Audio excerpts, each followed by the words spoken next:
Have you ever heard of the popular story of Snow White with the seven dwarfs? I have a Snow White story with a more exciting version. This is very different from what we are used to reading or watching, so don't be confused, okay? Hear the story of Snow White and Rose Red. Hi there, I'm Snow White. I will tell this story. First of all, let me introduce my family first. I live with my mother and sister. My sister named Rose Red. In contrast to the energetic and fun Rose Red, I'm a shy and kind person. Me and Rose Red would help our mother every day with the chorus.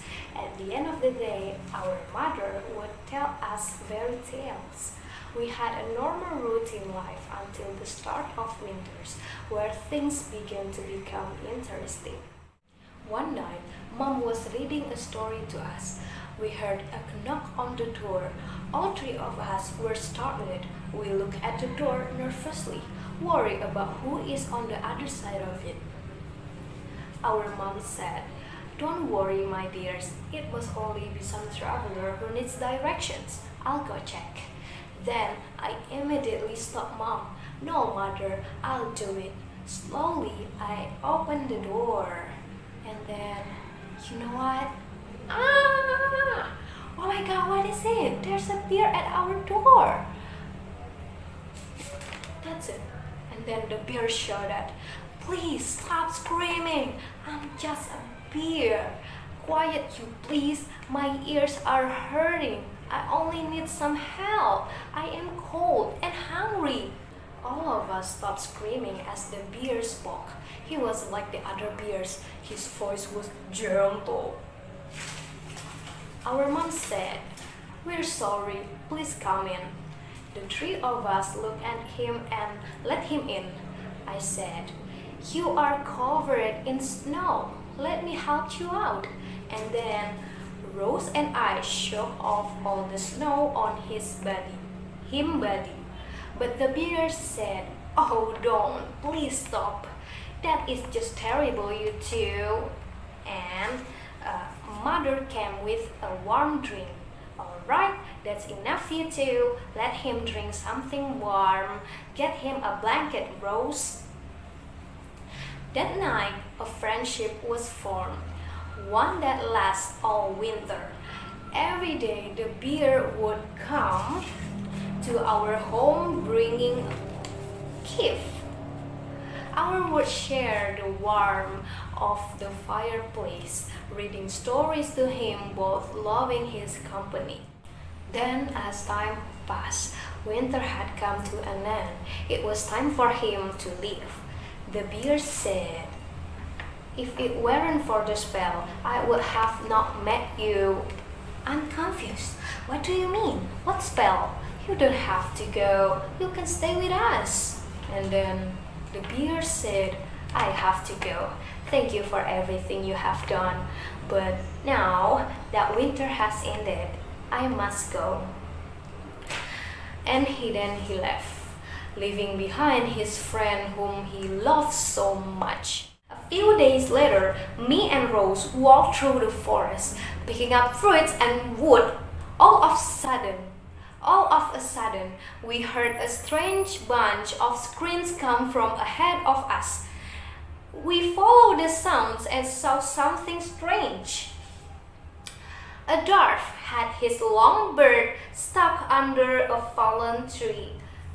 As he jumped up and down screaming in frustration, "Ow, stupid bird! Damn tree! Stop staring, you two! Get over here quickly and help me out!" Me and Rose dropped our things. Together, we tried lifting the tree, pulling and lifting as much as we could. With all our might, we tried.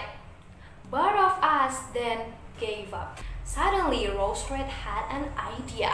The dwarf continued jump and down until he saw what was in Rose Red's hands. Rose brings scissors.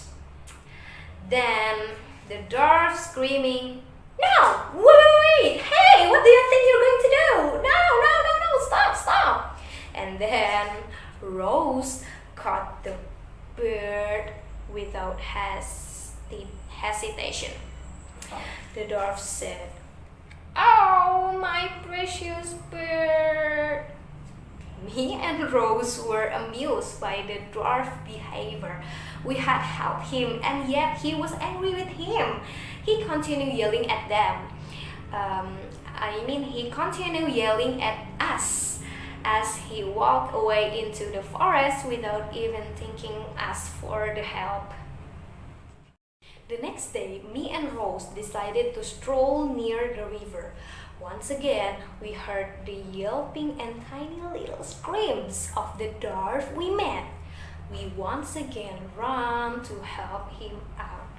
This time, his bird was stuck in the mouth of a large fish. And then I asked him, "Now, what have you got yourself into?" And then he said, "Don't you see that dreadful fish want to pull me into the water? Help me!" And then me and Rose Red decided to help him again. We pull him, and then I said, "We cannot win this. We all are going to drown in the water." And then Rose said, "I can't hold it anymore. I'm going to cut your bird." And then the dwarf said, Why? Are you after my bird? How will I show my face to my friends, stupid little girls?" Both of us were amused and started to laugh. Then we heard on a large rock behind us, a young man lay flat on the ground with a bruise on his forehead. We greeted him, "Hey, what are you doing here?" Then he woke up and said, "I'm Prince Adam. I'm looking for my brother Joseph. He has been missing since the winter." Then me and Rose introduced ourselves to him. "Oh, I'm Snow White, and this is my sister Rose Red. Can we help you find him?" And then he said he had gone for a stroll through the forest with a bag of jewels. But along the way he disappeared. I just saw some creature that was carrying a similar bag of jewels. When I tried to chase him, he put a spell on me. I couldn't see where I was going. I fell and hit my head on this rock. And then I said, "I'm sorry to hear that. We can help you." Then, in that moment, all three of us heard a loud roaring sound. It's from deep within the woods behind us. We got to the horse and galloped in the direction of the screaming. We see the dwarf run out of a cave as he was being chased by the bear. And then Rose said, "Oh, it's our friends, the bear. Why is he running after the dwarf?" Then the prince took out his sword and started walking towards the bear and the dwarf. Prince Adam said, "You girls wait here. This is the creator I saw with my brother's bag of the jewel. He must pay for what he has done." Prince Adam then drew near to the bear and the dwarf. "Leave this to me, my friend. The dwarf is mine," he said. But when Prince Adam off guard, the dwarf slyly smacked Prince Adam in the face, which made the sword in his hand toast.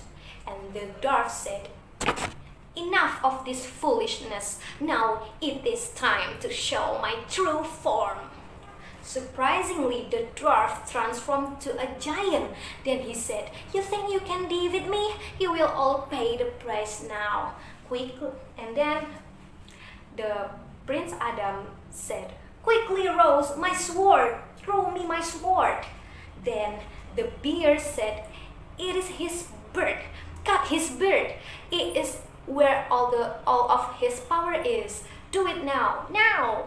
And as the dwarf had taken his monstrous form, me runs to him with my scissors, and Red Rose runs toward the swords. Then Rose threw the sword at Prince Adam.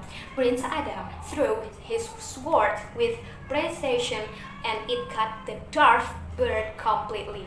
Severing it from its face, the bird fell to the ground and he began to shrink in size.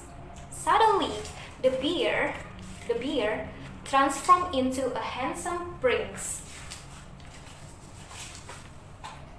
That's Prince Joseph, the brother of Prince Adam. Prince Adam looked at this brother and then ran to him to give him the longest hug.